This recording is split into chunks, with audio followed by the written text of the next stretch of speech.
Development Bank. We have Akinwumi Adesina joining us now. Sir, always good to touch base, always good to speak to you.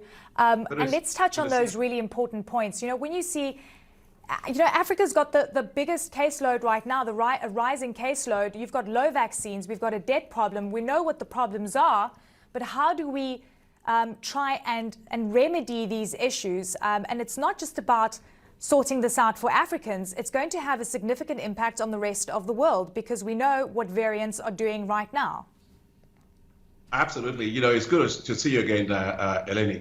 You know, I was just listening to you when you were talking about the case of the UK and also the Olympics in Tokyo. I mean, you know, in the UK one, you would say, well, you know, guys can actually go out and visit. I watched the games yesterday. Everybody didn't have masks and we were having fun. We don't have that luxury in Africa right now. As you rightly said, less than 1% of the population is actually vaccinated right now.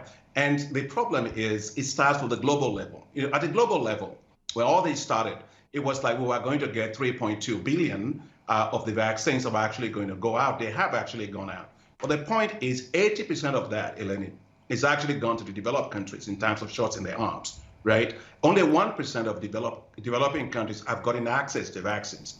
It gets worse for Africa because everybody came together around the COVAX initiative and said they were going to bulk buy and therefore be able to get lower prices and ship those things to developing countries. Well, it really hasn't worked out as planned because COVAX was supposed to deliver 2.3 billion doses around the world. So far, they've been able to get about 96 or 95 million doses out. For Africa, Africa was supposed to get 66 million. So far, we got 18.2 million. And so that is minuscule. It doesn't do anything. And the problem here, Eleni, is the developed countries are basically, you know, they bought up all the vaccines that's there. The priorities for developing countries are really there.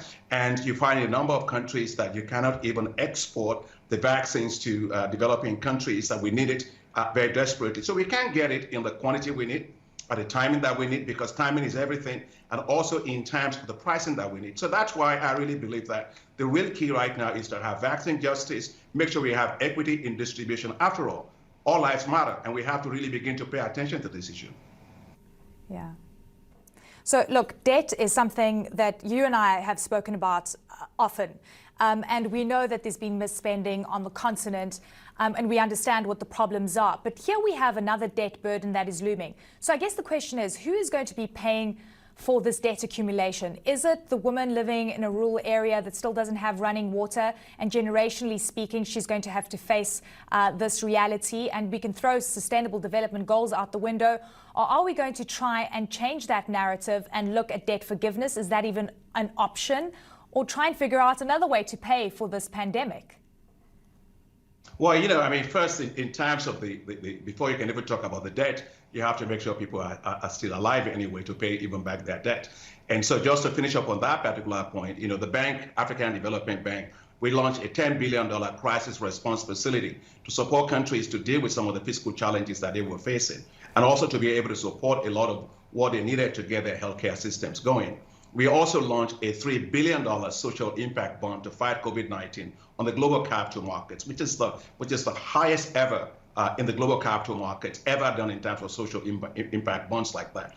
And so, but that's not enough. Africa actually will need to have gross financing needs between now and 2023 of $485 billion.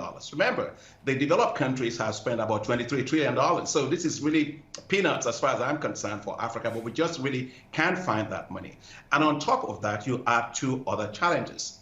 Big one is the issue of the debt, which you mentioned, of course, the issue of the climate. On the issue of the debt, the fact of the matter is that right now the debt has actually increased in Africa. And more worrying for me is the proportion of that debt that's actually due to private creditors and commercial creditors. Because 20 years ago, in 2000, it was 52% of Africa's debt was owed to Paris Club members. That has come down in terms of bilateral creditors down to 22% right now. But if you look at the case of the commercial creditors and private creditors, it used to be, you know, only 17% in 2000. Now it's 40%. And so that is where the real problem really is. So I think that a number of efforts have been made to deal with this. there are three big areas. One is the debt service suspension initiative, which was initiated. And it's a good initiative, except that it just simply postpones your debt payment. It doesn't really deal with the quantum of debt that you still have due. And so that's not really going to solve the problem. It kicks the can a little bit right in front of you, really, but it's not really solving the problem. Yeah. Now, the issue is, given the high level of debt of the private credit owed to private creditors, the G20 came up with what's called the G20 Common Framework, essentially, which is the debt owed by the private creditors and the commercial creditors being treated in the same way as the one for bilateral creditors. Well, so far you have only 3 countries in Africa that have actually joined on to sign on for that. That's Chad, that's Zambia, and Ethiopia. And you know, as soon as Ethiopia got into it, they got downgraded by the rating agency. So there's the issue that we have to deal with. And quite honestly, I don't think that there's going to be a resolution of this problem or not until we are able to deal with the quantum of debt that is owed by the private sector.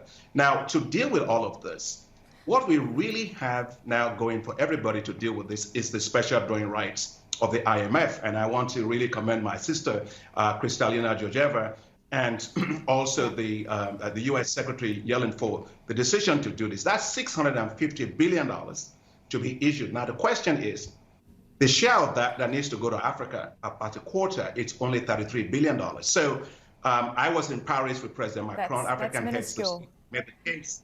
Yeah, it's minuscule that we need at least $100 Mr. President, we have to wrap. We have to wrap because we have to close the show. I'm going to continue this conversation with you. We're going to get you back on. It's always a pleasure to speak to you, sir.